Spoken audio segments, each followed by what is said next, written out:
de Deus, eu sou o professor Rodrigo Monteiro, seja bem-vindo ao meu canal. Antes da gente começar, já compartilhe o vídeo, já se inscreve no canal, dá uma força pro canal para a gente conseguir trazer conteúdos com melhor qualidade para vocês. Hoje vocês veem que eu estou em lugar diferente, eu estou na sala de casa, quero fazer um vídeo diferente com vocês, porque como a gente vai estudar hoje um assunto com bastante leitura, então eu quis trazer algo um pouco mais aconchegante para não ficar meio cansativo, tá bom? Porque a leitura vão ser de alguns textos um pouco longos para a gente conseguir entender. A gente vai estar começando a estudar hoje as 7 cartas do Apocalipse, é o capítulo 2 e capítulo 3 do Apocalipse. Então a gente vai ler o capítulo 2 todo. Então pode ser que fique, para não ficar meio maçante, resolvi fazer num lugar mais legal, mais aconchegante, né, para trazer vocês um pouquinho para mais perto, para não ficar às vezes também frio demais só com a letra na tela. Hoje eu vou fazer leitura diferente, eu estou com a minha Bíblia aqui, aconselho você, pega a sua Bíblia aí também, tá bom? Para você acompanhar a leitura comigo, no estudar. Esse assunto é tão importante. Mas antes, vamos fazer como o nosso costume, vamos pedir a orientação de Deus para a gente conseguir compreender o assunto que nós vamos começar a estudar. Feche seus olhos, vamos falar com Deus. Pai querido, nós vamos agora abrir a Tua Palavra. Peço que o Senhor ilumine a nossa mente para compreendermos o assunto que nós vamos estudar. Que o Senhor seja o nosso professor e nos capacite a compreender. Nós oramos em nome de Jesus. Amém. Bom, vamos lá. A gente vai começar então hoje uma sequência de várias que tem no Apocalipse, que são sequências de 7. Tem 7 cartas, 7 selos, 7 trombetas, 7 bem-aventuranças, enfim. São algumas sequências de 7 que tem no livro do Apocalipse, e a gente vai começar a estudar uma hoje, as 7 cartas. Se você ler o capítulo 1 do Apocalipse, você vai reparar que é a visão que João tem de Jesus, e Jesus fala para João escrever o livro do Apocalipse e enviar as 7 igrejas da Ásia, né? A igreja de Éfeso, Esmirna, Pérgamo, Tiatira, Sardes, Filadélfia e Laodiceia. Não quer dizer que só tinham essas 7 igrejas, mas Deus pediu para João enviar para essas igrejas por um motivo. As 7 igrejas, cada igreja tinha sua característica. Cada cidade, igreja de cada cidade tinha uma característica.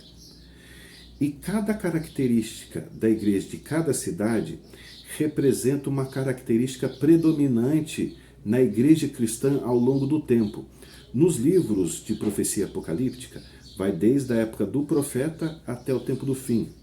Então aqui, essas 7 cartas vão desde a época do apóstolo João, o profeta que escreveu o Apocalipse, até o tempo do fim. E as 7 cartas descrevem 7 períodos da igreja cristã que são divididos assim, e cada período tem uma característica predominante. E é o que Deus usou cada cidade, a igreja cristã de cada cidade, que tinha aquela característica como exemplo de como foi aquele período da igreja cristã. A primeira igreja é a igreja de Éfeso. Na sequência, você vê o capítulo 2, é a igreja de Éfeso. Como era a igreja de Éfeso? Vamos ler então aqui o capítulo, vai do 1 até o versículo 7. Você pega aí a sua Bíblia e acompanha a leitura comigo. Dá uma pausa no vídeo aí, pega a sua Bíblia e acompanha a leitura, tá bom? O texto diz assim: Ao anjo da igreja em Éfeso escreve: Estas coisas diz aquele que conserva na mão direita as 7 estrelas e que anda no meio dos 7 candeeiros de ouro. Conheço as tuas obras, tanto o teu labor como a tua perseverança, e que não pode suportar homens maus, e que puseste à prova os que a si mesmos se declaram apóstolos e não são, e os achaste mentirosos. E tens perseverança, e suportaste as provas por causa do meu nome, e não te deixaste esmorecer. Tenho, porém, contra ti que abandonaste o teu primeiro amor. Lembra-te, pois, e de onde caíste, e arrepende-te e volta à prática das primeiras obras. E se não, venho a ti e moverei do seu lugar o seu candeeiro, caso não se arrependa. Tens, contudo, a teu favor que odeia as obras dos nicolaítas, as quais eu também odeio. Quem tem ouvidos, ouça o que o Espírito diz às igrejas. Ao vencedor, dar-lhe-ei de se alimente da árvore da vida que se encontra no paraíso de Deus.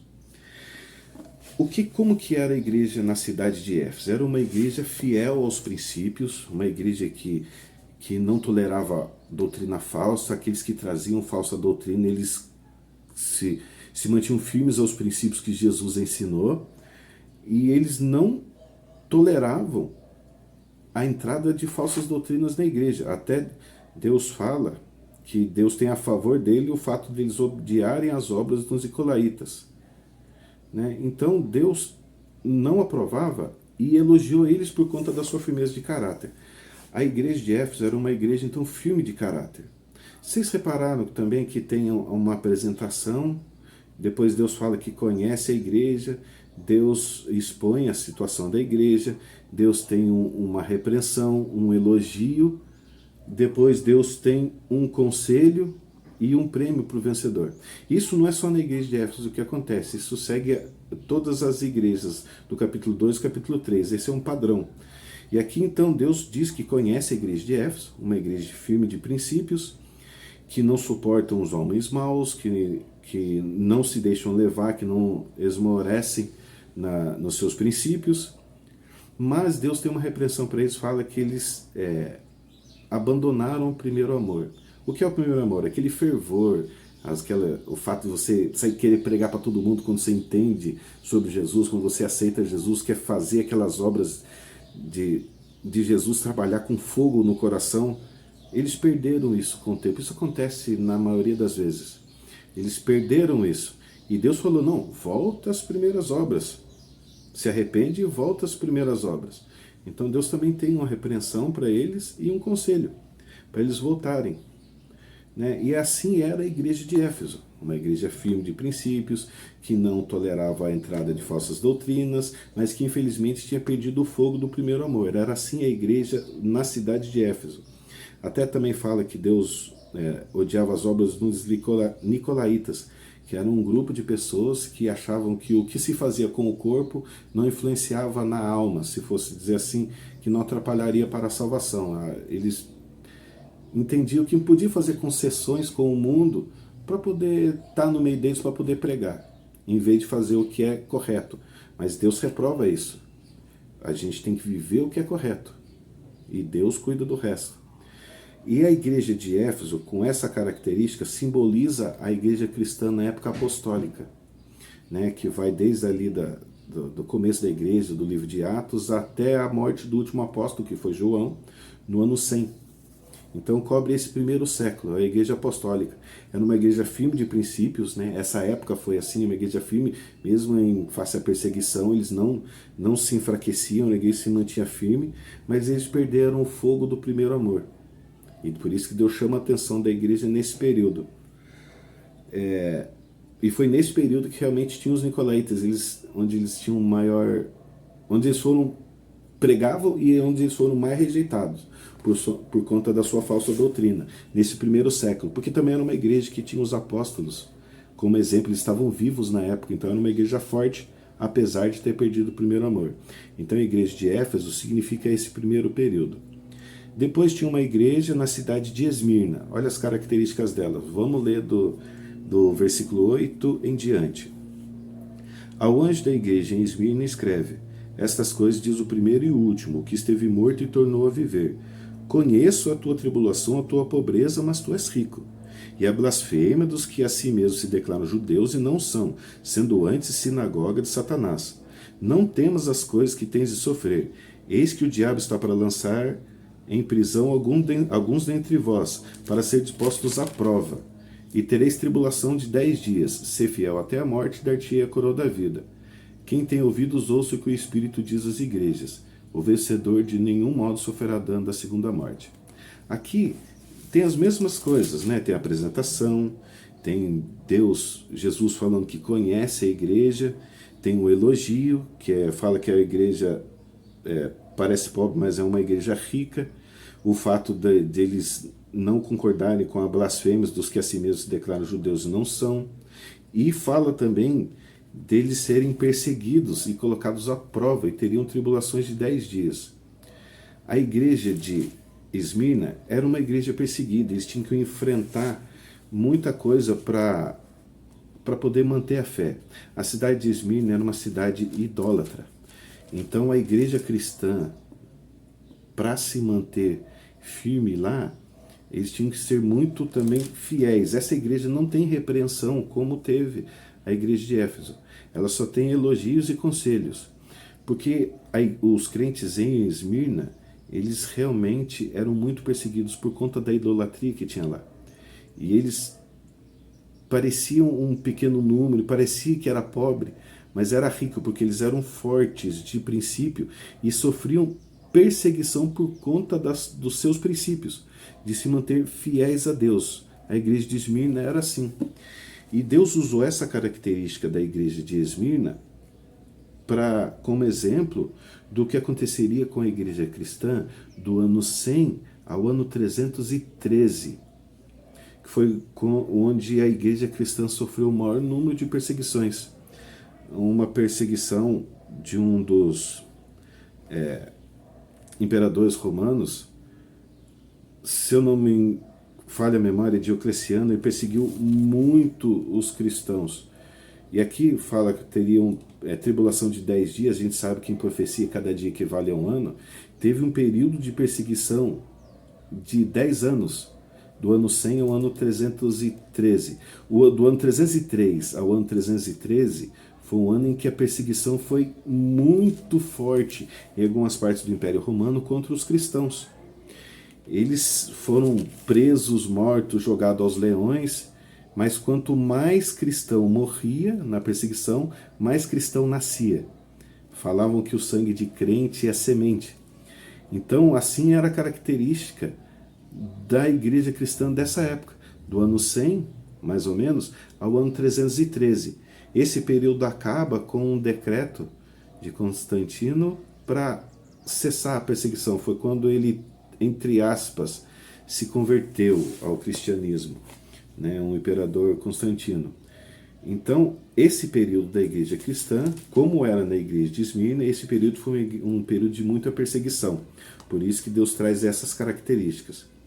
Então, o próximo período é simbolizado pela igreja de Pérgamo. Olha só, vai do versículo 12 ao versículo 17, acompanha comigo.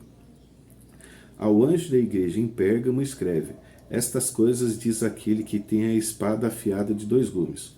Conheço o lugar em que habitas, onde está o trono de Satanás, e que conservas o meu nome e não negaste a minha fé, ainda nos dias de Antipas, minha testemunha e meu fiel, o qual for morto entre vós, onde Satanás habita. Tenho, todavia, contra ti algumas coisas, pois que tens aí os que sustentam a doutrina de Balaão, e qual ensinava a Balaque a armar ciladas diante dos filhos de Israel para comerem coisas sacrificadas aos ídolos e praticarem prostituição. Outro sim também tens os que da mesma forma sustentam a doutrina dos nicolaítas. Portanto, arrepende-te, senão venho a ti sem demora. Contra eles pelejarei com a espada da minha boca. Quem tem ouvidos ouça o que o Espírito diz às igrejas. Ao vencedor dar-lhe-ei do maná escondido, bem como lhe darei uma pedrinha branca, e sobre essa pedrinha um nome escrito, um nome novo, o qual ninguém conhece, exceto aquele que o recebe. A igreja de Pérgamo já era uma igreja com um pouco mais de problemas. É uma igreja que estava enfraquecendo e aceitando algumas doutrinas que vinham dos nicolaítas, por exemplo, como a gente já viu na igreja de Éfeso. Aqueles que a igreja de Éfeso rejeitou mais firmemente naquela cidade, os de Pérgamo já aceitaram um pouco mais. Fala que na igreja tinham que mantinham a doutrina dos nicolaítas, ou seja, aqueles que aceitavam fazer algumas concessões com o pecado para poder manter a paz com o povo, né? Comiam comidas sacrificadas a ídolos, essas coisas. Então essa igreja de Pérgamo, que era uma igreja mais fraca, em decadência, caindo em apostasia, porque estavam abandonando o caminho, Deus usou como exemplo de um período.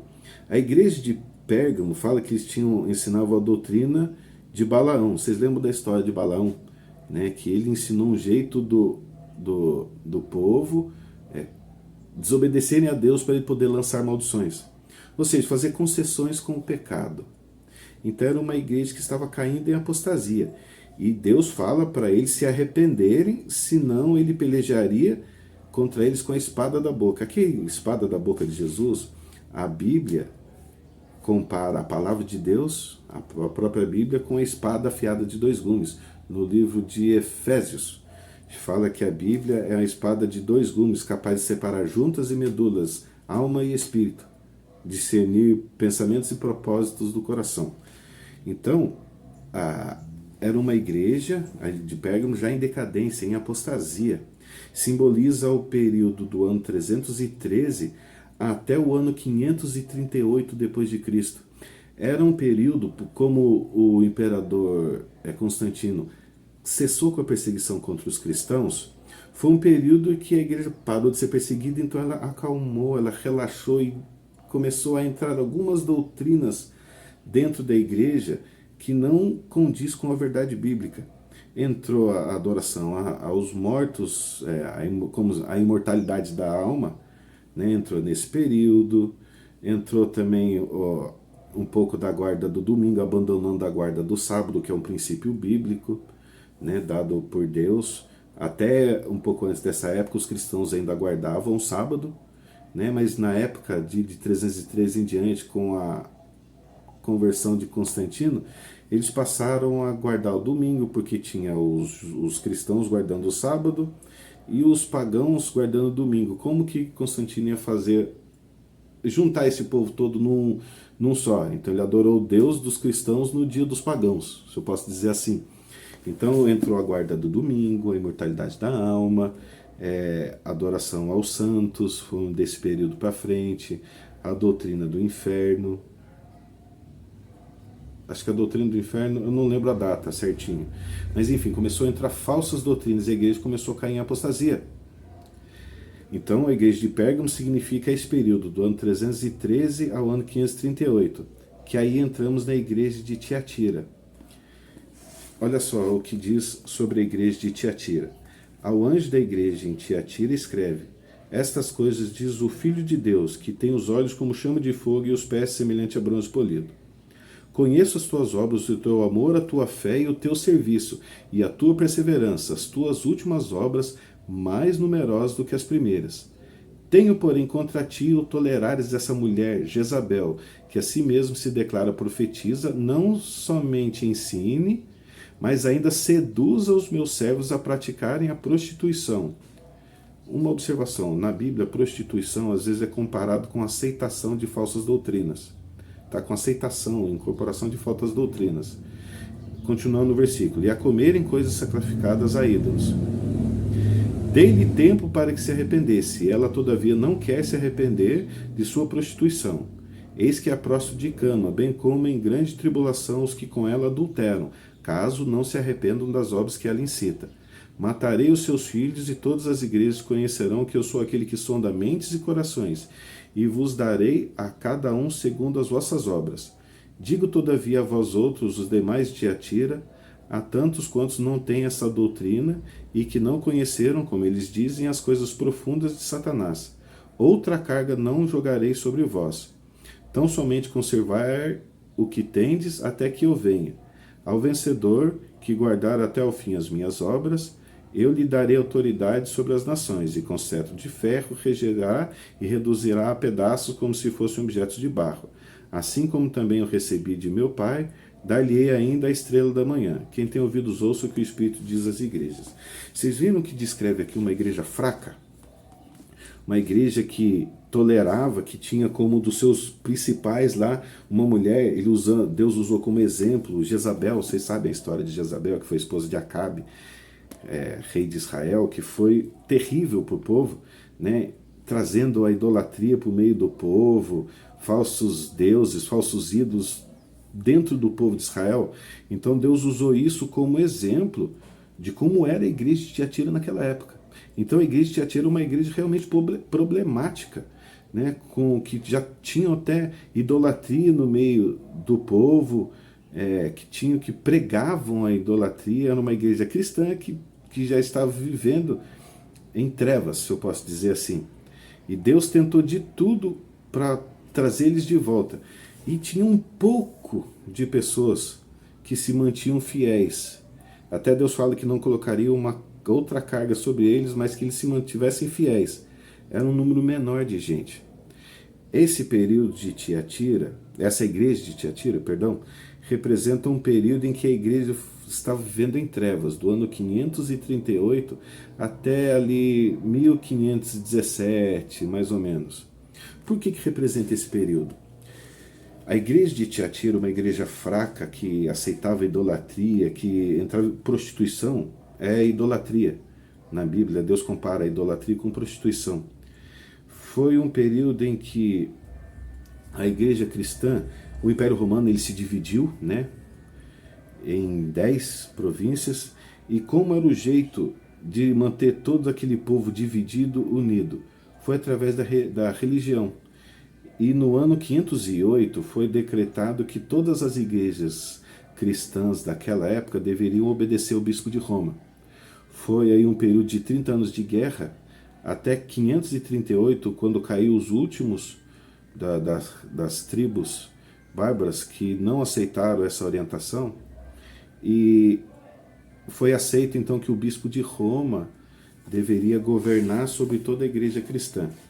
Vocês lembram do estudo que a gente fez sobre os chifres lá em Daniel capítulo 7? Que quando surgiria o papado, 3 países cairiam? Foi nesse período. Quando foi instituído o bispo de Roma, 3 dos 10 povos divididos do Império Romano não aceitaram essa direção, que devia ser do bispo de Roma. E houve guerra. Até que esses 3 países caíram perante ao poder de Roma cristã. Aí em 538, Roma cristã então conseguiu autoridade, tanto religiosa como política. E foi esse período de 538 até 1517, mais ou menos, foi o período das trevas. Foi o período da Inquisição católica, um período que todo aquele dos demais de Tiatira, né, fala que os demais de Tiatira é um povo pequeno que se permanecia fiel, que Deus não ia colocar outra carga sobre eles. Foi nesse período em que as pessoas que queriam seguir a Bíblia tinham poucas condições de seguir a Bíblia, e eles tinham que viver fora do Império para poder manter a sua fé. Vocês lembram na época da Inquisição? Isso, gente, não estou falando aqui com relação à religião de ninguém, né? Não vem condenar a religião de ninguém, isso é história. A Inquisição perseguiam todos aqueles que se voltavam contra a igreja. Então as pessoas que queriam manter a fé bíblica, eles eram perseguidos. Um exemplo são os valdenses, que eles moravam em cavernas, e eles queriam ser fiéis à Bíblia, mas se eles fossem descobertos, eles eram mortos, presos, torturados pela Inquisição. Então, o tribunal da Inquisição prendia e matava e torturava todo aquele que era contrário à igreja da época. E foi assim, esse período todo, a igreja de Tiatira, uma igreja fraca e que tolerava a idolatria, simboliza esse período, do ano 538 até 1517, um período longo, né? Um período de trevas da igreja, não só da igreja como do mundo. O mundo evoluiu pouco nesse período por conta desse tipo de pensamento. Nessa época, a Bíblia foi proibida. Só o clero tinha acesso à Bíblia, e o alto clero tinha acesso à palavra de Deus. Vai até o ano 1517, quando Martinho Lutero, tendo acesso à Bíblia, ao livro de Romanos, começou a pregar o princípio da justificação pela fé. E ele foi o reformador que não foi morto pela igreja, porque os outros foram, John Huss, Wycliffe, Jerônimo, eles foram mortos pela perseguição romana. Mas Lutero, ele conseguiu começar uma reforma, né, que aí é o período de Sardes, que a gente vai estudar no sábado que vem. Mas então esse período foi o período triste da igreja cristã, onde os seguidores de Cristo, que eram perseguidos lá no começo da igreja, na época da igreja de Esmirna, passou de perseguido a perseguidor. Uma igreja cristã que perseguiam aqueles que queriam seguir a Cristo de verdade. Mais uma vez eu falo, não estou querendo atacar a fé de ninguém, muito pelo contrário, mas isso é história. E a Bíblia está trazendo a história do povo de Deus ao longo dos séculos. Então, e do ano 538 até 1517 foi um período escuro da igreja cristã, onde a igreja cristã, junto com o Estado, a religião e política junto, dominavam tudo. E o que o líder da igreja da época, o bispo de Roma, decretava, assim tinha que ser. Os reis eram estabelecidos segundo a aprovação do Papa. Então foi um período negro, período de trevas da igreja cristã. No sábado que vem a gente vai dar continuidade a esse estudo, mas eu quero deixar reforçado aqui que eu não quero atacar a fé de ninguém, mas e sim o que a Bíblia traz como história. Esse período existiu e ninguém pode negar que esse período existiu e estava profetizado na Bíblia, tá bom? No sábado que vem, então, a gente vai trazer as últimas 3 igrejas, que vai do ano 517 em diante até o tempo do fim, tá bom? Mais uma vez eu peço, compartilhe esse vídeo, assina, se inscreve no canal, ativa o sininho para você ver quando mais vídeos vai sair. Eu tenho alguns projetos que eu quero soltar vídeos mais curtos durante a semana, com algum pensamento, alguma reflexão. Então assina, ativa o sininho, compartilhe esse vídeo para que o evangelho também possa ser pregado. E no sábado que vem o assunto é extremamente importante, porque a gente vai estudar a igreja que representa o período que estamos vivendo hoje. E a gente precisa saber como a gente deve proceder com relação a isso. Então que a paz de Jesus esteja com você e que Ele te abençoe. E até o próximo vídeo.